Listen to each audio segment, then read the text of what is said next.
Good evening. Welcome to the opera, Evening of Opera. My name is Christophe Grisper. I'm the Director of Opera and Vocal Studies here at Azusa Pacific University. And I'd like to just explain a little bit what the opera workshop is here at school and what exactly it is that we do.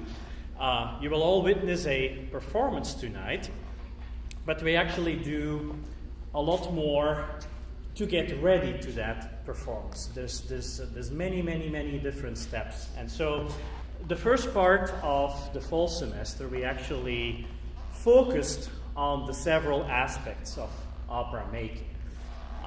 We had specialized acting classes for singers. We focused on Italian recitative.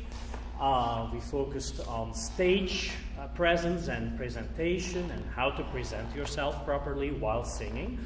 And all of that seems like pretty straightforward and easy, and it's actually not. There's so many different elements that are involved that we have to do right before we can actually feel comfortable and become a stage animal. And that's what I'm hoping that all of the singers that you're going to see tonight, I hope that they all got to that point where they actually start enjoying being on stage. And so we do a lot more than just producing opera repertoire. We work on tools and skills to develop to sing on stage. And so when we deal with opera, we deal with music, we deal with acting, we deal with relationships between the characters, we work on the character, and all of that takes time. There is really no shortcut. It's not like you quickly learn the music, take the stage, and blocking. I hate that word. That's like you stand there. We didn't work like that. Everything we do is very organic, and we basically use the talents of the singers and bring it out. and so you can imagine it takes much more time than just kind of telling them what to do. And so we have great patience to work with each singer individually and in group, and work with each singer with great love and care and give them exactly what they need at any given moment of this process. So you can compare it a little bit with, like, if you learn how to bike, it doesn't work right away. It takes time. It's just that once you master your balance, you have it lifetime. And it's the same thing with developing tools and skills for the operatic stage. Once you know how to do that, it will never go away. You just have to keep working on it to take it to the next level. And so we basically train singers not only to sing opera, but to feel home on stage, to feel like a fish in the water on stage. And so a lot of these tools that we develop and that the singers now mastered at the end of the semester, they can take it to all kinds of projects. It could be a cabaret moment. It could be singing a solo in Crystal Cathedral with a big orchestra and chorus, and knowing how to do that, where to sing in the beat, what is a conductor doing. So we work on all of that together. And not just me, but also my partner in crime, director Mark Lamana.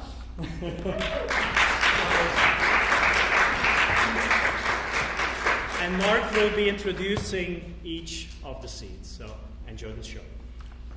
Hi, I'm Mark Lamana.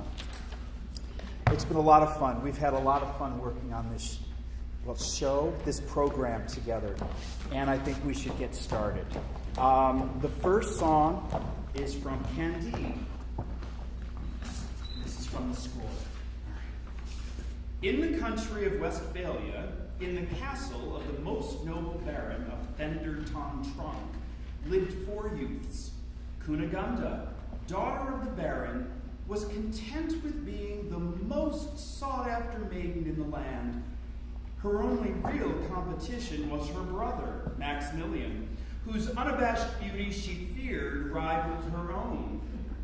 Cunegunda had a chambermaid, Paquette, who dreamed of a life as charmed as her employers, and a young man whom nature had given a most sweet disposition. Everyone in the house suspected he was the bastard son of the Baron's sister, and therefore not of noble stock. He had solid judgment and a candid simplicity, from which we presume he had gotten his name, Candide. Life is happiness indeed, mares to ride and books to read. Though of noble birth I'm not, I'm delighted with my lot. Though I've no distinctive features and I've no official mark, I love all my fellow creatures, and the creatures love each other. Life is pleasant, life is fiction, as is true of my complexion. Every time I look and see me, I'm reminded life is dreaming. Although I do grow tired, being endlessly admired, people will go on without me. How could they go on without me? If at times the talk is vicious, that's me. Rush you pay when you're delicious. Life is pleasant, life is simple. Oh my God, is that a pimple? No, it's just the on reflection. Life and I are still perfection. I am everything I need. Life is happiness indeed. Life is happiness indeed. I have everything I need. I am rich and unattached, and my beauty is unmatched. With the rose my only rival, I admit to some frustration. What a pity its survival is of limited duration. Life is happiness indeed. True of my Let's complexion. ride And and it's sing free when it does treat me. Although I do grow tired, being endlessly admired, delighted with our rods, they go on with their ease. That's what they are delicious. That's why life is so delicious. Have everything we need. Life is happiness indeed. Life is indeed. Live happiness indeed.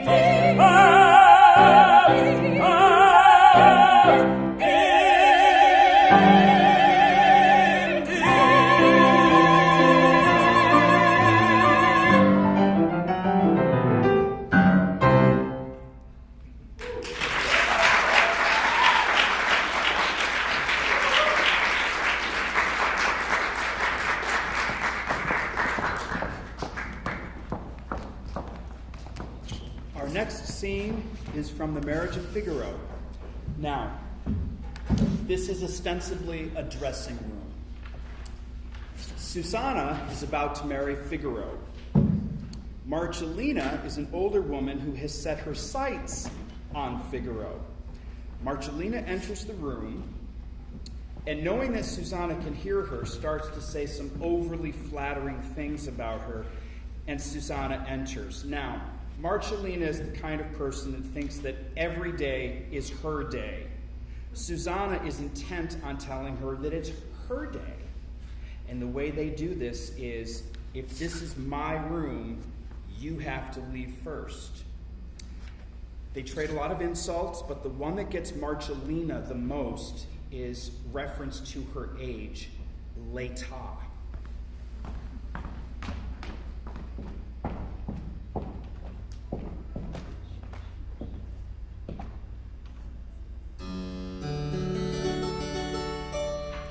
Tutto ancora non perso, mi resta la speranza. Ma Susanna si lanza, io vuol provarmi, fingiarmi non vederla, e quella buono per la vorrebbe sposare. Ma da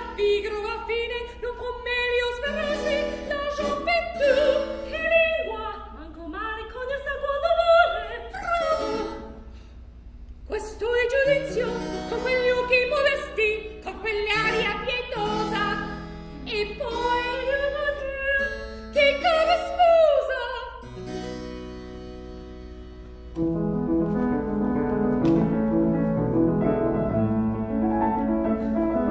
E resti servita madonna brillante, ma sono serena madonna piccante, prima le tocca, no prima le tocca, e so e dove ne so, e dove ne so, e dove ne poi civiltà, lo so e dove ne so, e dove ne so, e dove ne non poi civiltà. La sposa novella, l'amore del conte la bella, di spada i meriti, il posto, che l'arco precipita. Se ancora resto qua, Sibilla ne crepita, da rida mi fa, vi resti servita madonna brillante, lo sono serena madonna piccante. La sposa novella, del conte la bella, di spada i meriti, il costo, che l'arco precipita. Per cor resto qua, l'arco precipita, l'arco precipita, l'arco precipita, l'arco precipita,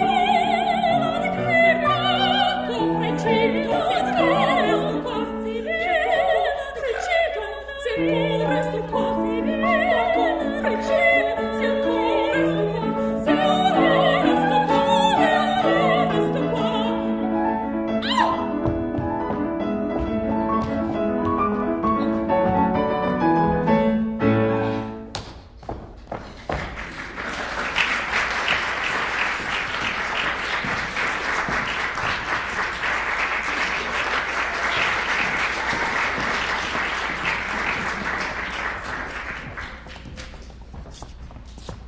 Next up is a scene from the Magic Flute. All right. Papageno is a bird man. He lives in this fairy tale land. And the Queen of the Night heard him bad-mouthing her, so she put a spell on him and padlocked his mouth so he couldn't speak. So, in this scene, Papageno comes out to explain his dilemma to Prince Tamino, who unfortunately can't do a thing about it. Then the Queen of the Night's three ladies, there we go, enter, and they reverse the spell. They get rid of the padlock, Papageno is freed, and he vows never to lie again. And then all five of them sing a little bit about, how beautiful the world would be if nobody lied. It's a children's story. It's beautiful. And then the three ladies proceed to tell Papageno and Tamino that it is their mission to rescue the Queen of the Night's daughter, Pamina. Well, Tamino's like, all right, and Papageno's like the Cowardly Lion. He's like, I'm not going there. So he's afraid of being eaten alive by her captors. So they're given a magic flute and a magic box that's going to help them on their journey, along with the aid of three spirit boys who are going to hover and guide them.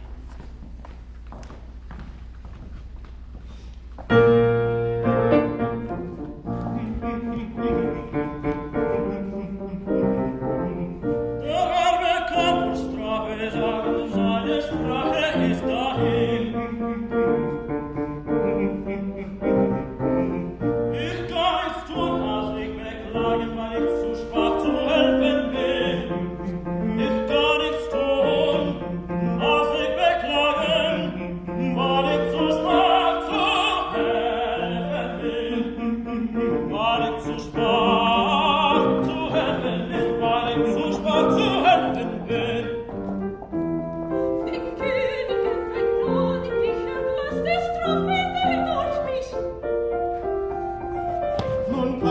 Papageno wieder. Ich fliege immer mehr rein.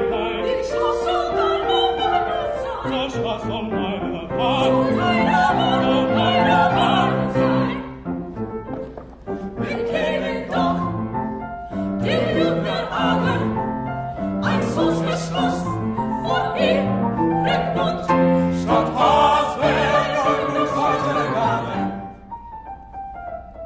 Bestimmt der Leben der Punkt. Statt Hauswerk und Häusergabe.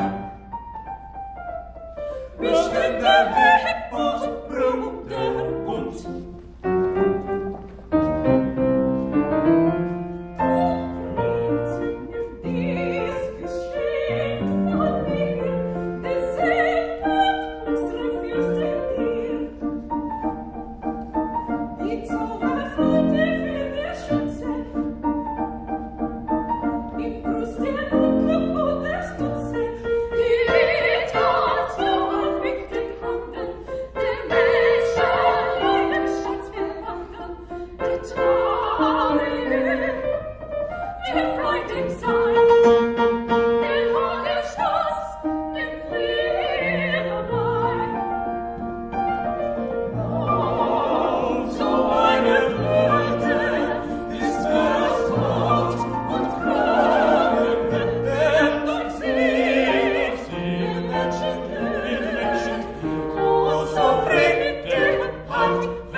Weise und schwere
Next is a scene from Mozart's Idomeneo. Idomeneo is about war, and it's usually set on water because the whole thing is also about the gods that live in water and the power of water and wars that take place on ships in water. Now, Idomeneo has a daughter, Eliya, and Eliya is in love with Idomeneo, and they all start with the letter I. It's impossible to follow when you read about it. So Eliya loves Idomeneo. She's never told him. He's never told her, but they spend a lot of time together, and he's going to go off to war. So he tells her he's going off to war. And if we were doing a production, this would be a beach. So they are ostensibly on the beach. She musters the courage to tell him how she feels. And then he reveals that it's the greatest thing he can imagine hearing. And then they start to just singing, get used to each other, and express some things before he goes off. Thank you.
Back to the Marriage of Figaro.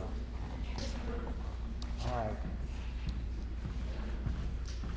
It's simply known as Sull'aria. All right, let's see, what should I tell you about the Marriage of Figaro? In Marriage of Figaro land, the Count can bed anyone he wants. Period, end of story. And he often does so on a person's wedding night. His wife, the Countess, has had it. She's had it. He's set to meet Susanna the night of her wedding, which is tonight. So the Countess comes up with a plan. She's going to have Susanna write a letter to the Count detailing where they're going to meet.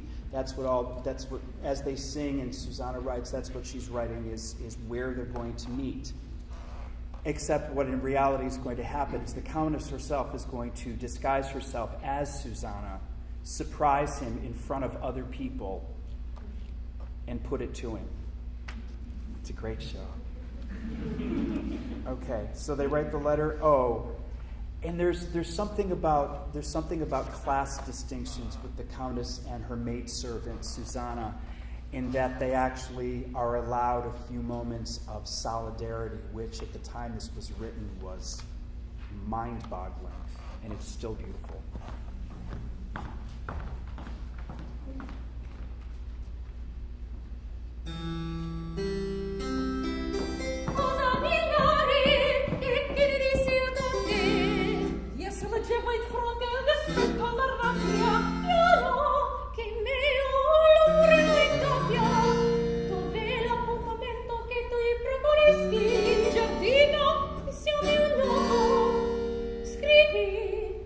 Scrivi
Our next scene is from Mozart's The Impresario.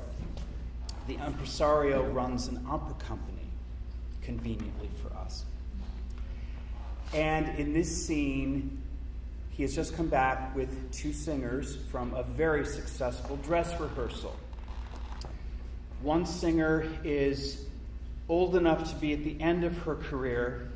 The other is an up-and-comer who is extraordinarily eager. And after this successful dress rehearsal, their jealousy of each other starts to come out, and they start letting the venom fly. And the impresario needs both of them. So he's managing. The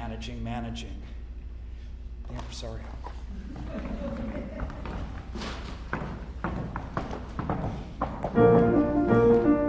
It's clear that I'm so fair. It's clear that I'm so fair. It's clear indeed. It's clear indeed. Not just to me that you dispute my truth. So there's nothing there to challenge. Who could measure such great knowledge? Who could measure such great knowledge? Who could measure such great knowledge?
decrescendo, pian piano, pianissimo, pianissimo.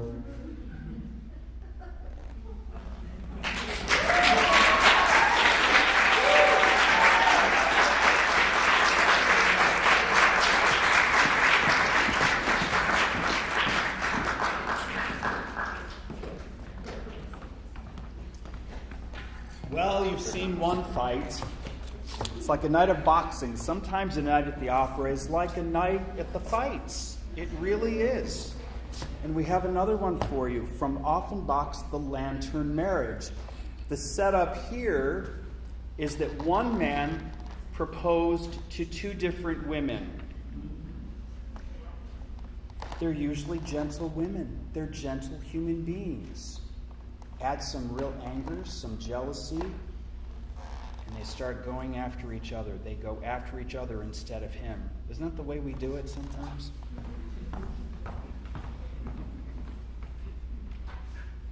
Oh,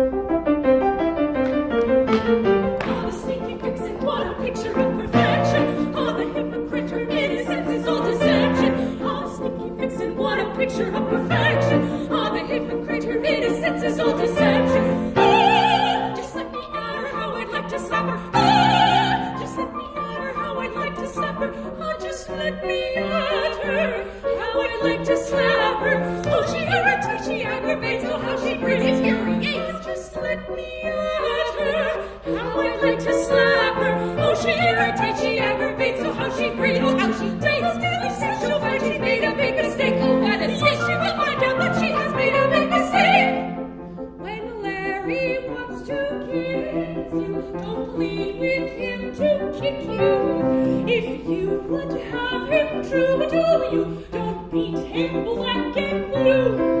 You should be his You said the man was crazy. He has no wit, it's clear. Yes, a forward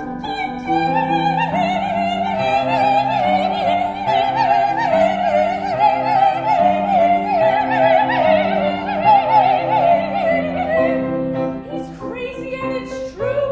I'd give him up to you.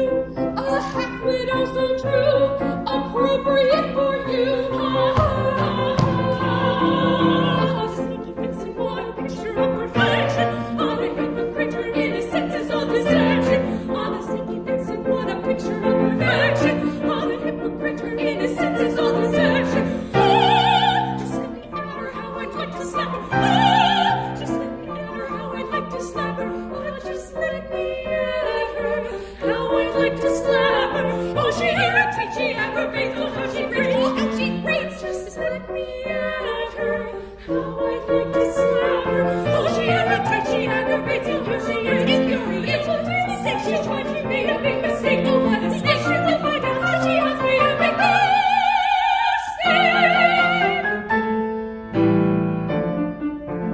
I know your attraction, I've seen you in action. You're so good besides so good, telling lies. You're his ideal beauty, you're so fit for duty. All your grace and charm are fine for the fun. You have much to offer, how you'd make him suffer. He could see right through you, he would never choose you.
we have shoes? $39.95.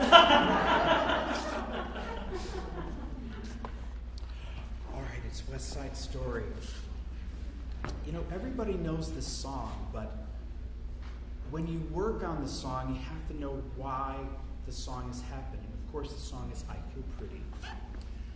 And what's going on is Maria is discovering for the first time what she actually looks like in a mirror. She's got these vivacious friends, and she's so quiet by nature. And now it's her turn. She's gathering herself, and her friends come in. Her friends are also her protectors. Now, Marie would like to go to the dance at the gym, and she usually does go to these things. But you know, she stands over in a corner in the corner with a Coca-Cola, and that's her night. Well, she wants to grow up. But her friends can't let her go out in public like she wants to go out until they know she can take care of herself.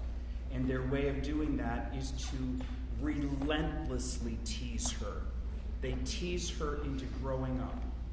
I Feel Pretty.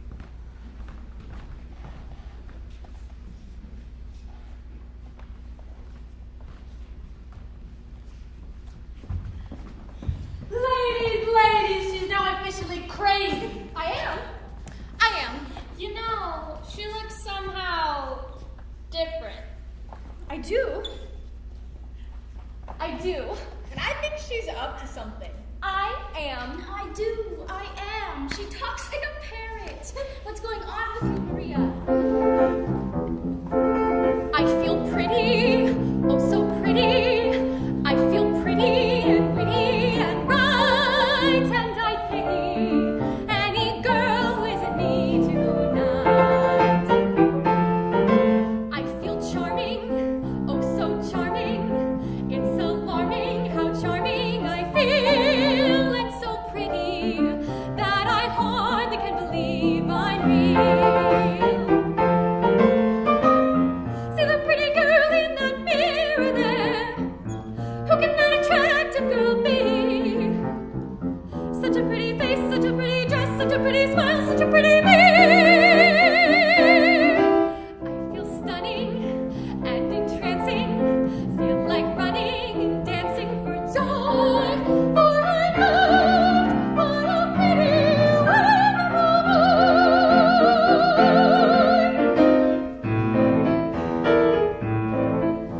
Have you met my good friend Maria, the craziest girl on the block? You'll know her the minute you see her. She's the one who is in an advanced state of shock. She thinks she's in love. She thinks she's insane. She isn't in love. She's merely insane. It must be the heat or some rare disease, or too much to eat, or maybe it's fleas. Keep away from San Francisco. This is not the Montreal. Honest and pure, polite and refined, well-read and mature, and out of her mind.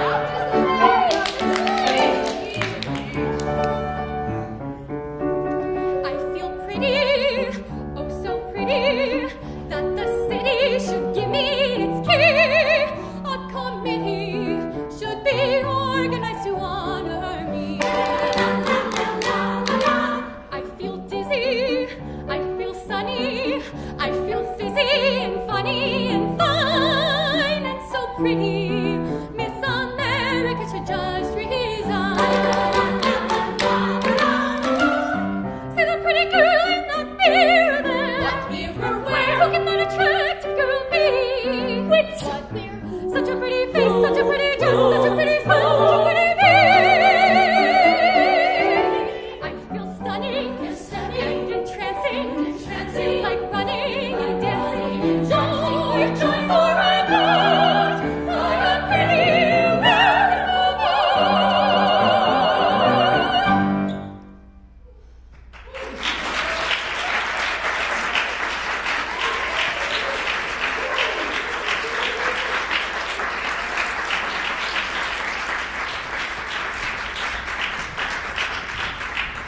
Our next scene is from the Elixir of Love. The Elixir of Love is about a character named Nemorino who is not on this stage tonight. Nemorino is a shy, bumbling guy who lives in a small town. He can't get a date to save his life. Then he meets a traveling salesman who's a con man who sells bottles of elixir that are going to give him confidence. Nemorino's friend Janetta, that's what this scene is about, is going to kind of help him by luring all the young women friends that she has, telling them that, you know Nemorino. It's like, yeah, we know Nemorino. It's like, well, his uncle died. It's like, oh, yeah. He's left him a lot of money. He's going to be a millionaire, a millionario. Oh. And then she helps him further by doing the one thing socially she knows will get a lot of people's attention. She tells her friends not to say a word to anybody.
Sono bellissimo,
Our next song, I was going to say scene.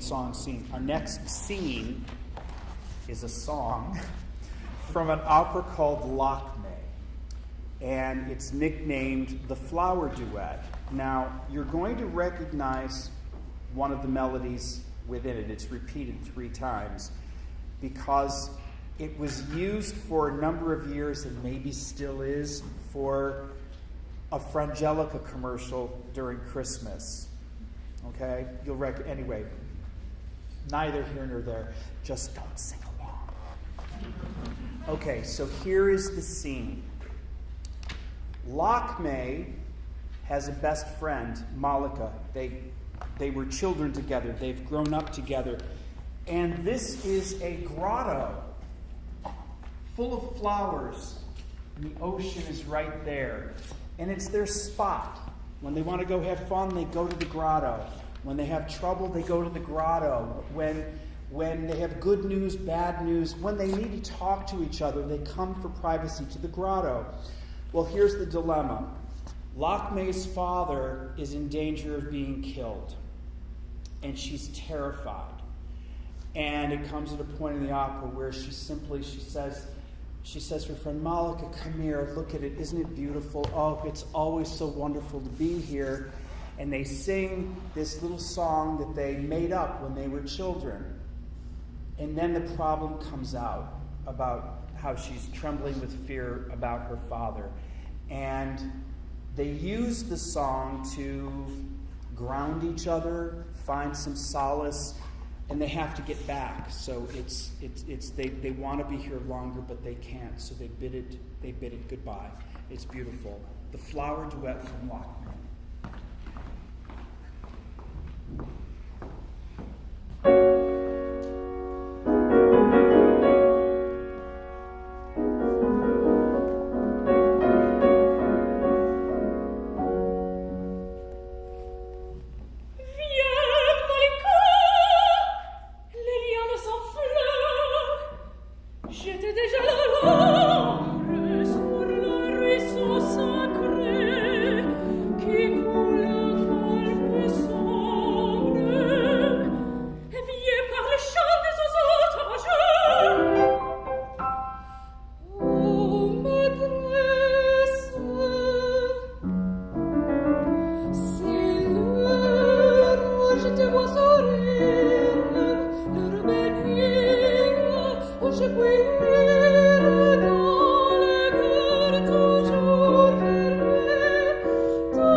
back in Magic Flute Land. This scene is usually referred to as Pamina's suicide. I hate that. I hate having it in my book every day. It's like, okay, we're going to do Pamina's suicide. Because the scene actually is about saving Pamina. So we call it Saving Pamina. All right, remember in the other scene, Tamino and Papageno went, and the three boys hovering, the boys took them to see Zarastro. That's the guy they went to meet. And Zarastro has this order, it's like how do you put it? It's not a church. It's a group. And Tamino is being inducted into the group, and he has been ordered suddenly to a vow of silence for an undetermined amount of time. Now, Pamina loves Tamino at this point in the story. And just after Tamino has been ordered to be silent, Pamina needs to talk to him. So she goes to him. He can't say a word. He just stares at her. And she's met with this wall of silence. In her mind, it's a wall of silence, and she freaks out. So the next day, she runs to the forest very early in the morning, and she contemplates killing herself. And what she really is so upset about is her mother. She really needs to address how she feels about her mother. And she does that because she's actually going to kill herself with her mother's sword or knife. And that's when she's mutter, that's mother. Now, fortunately for Pamina, the three spirits have just woken up. They're in fairy tale land. And they sing about the sunrise, and then they see Pamina, and they see she's in trouble, and they help her. And it's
Wasn't that fun?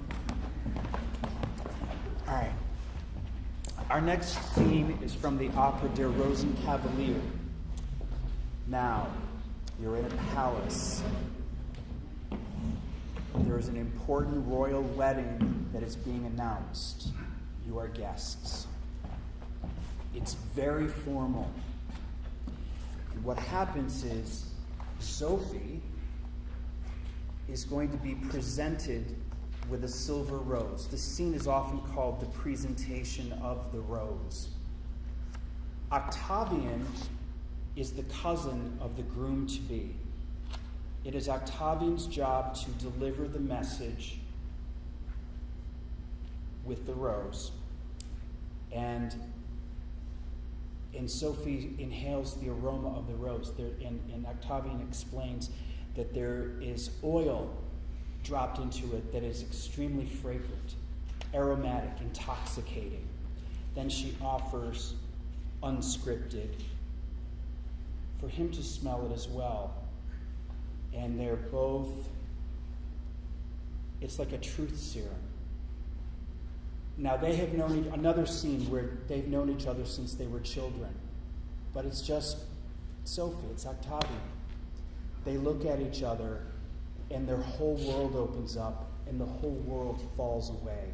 And the music is divine. Enjoy.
This is our last scene for the evening.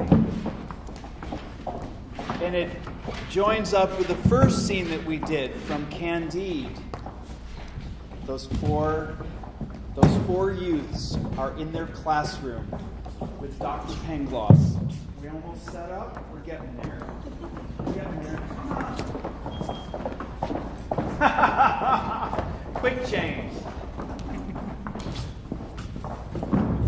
Yeah?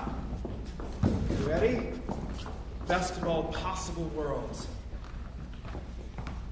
Maximilian and Cunegonde, being the children of the most noble baron of Thunder Tronk, required a teacher. So a man of extraordinary learning was appointed to the post.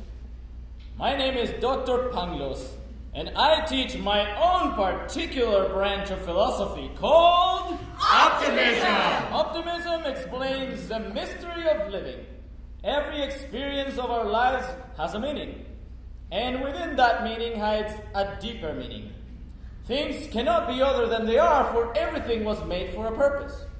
It follows that everything was made for the best purpose. And this is taught by the greatest philosopher in the world. Dr. Pangloss is the greatest philosopher on earth! Let us review lesson 11. Paragraph 2, axiom 7. Once one dismisses the best of all possible worlds, one finds that this is the best of all possible worlds. Once one dismisses the rest of all possible worlds, one finds that this is the best of all possible worlds. I classify pigeons and camels. Pigeons can fly. Camels are mammals. There is a reason for everything under the sun. There is a season for everything under the sun. Any questions? What about snakes? Snakes. The snake that tempted Mother Eve, because a snake we now believe that told you brave we can be saved from hellfire and damnation. Because the snake's temptation. If snake had not seduced our lot and primed us for salvation, Jehovah could not pardon all the sins that we call cardinal, involving bet and bottle. Now on to Aristotle. Mankind is one, all men are brothers. Have done to others. It's understood in this best of all possible worlds. All's for the good in this best of all possible worlds. Questions? What about war? War. Though war may seem a bloody curse, it is a blessing in reverse. When cannon roar, both rich and poor by danger are united. Till every wrong is righted. Philosophers make evidence the point that I have cited. 'Tis war makes equal as it were the noble and the commoner. Thus war improves relations. Now on to conjugations. Amas, amat, amamus. Amas, amas, amamos. Proving that this is the best of all possible worlds. With hugs and kisses, the best of all possible worlds. Good in a demonstration. For you, PhD. Amas, amamus.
Okay.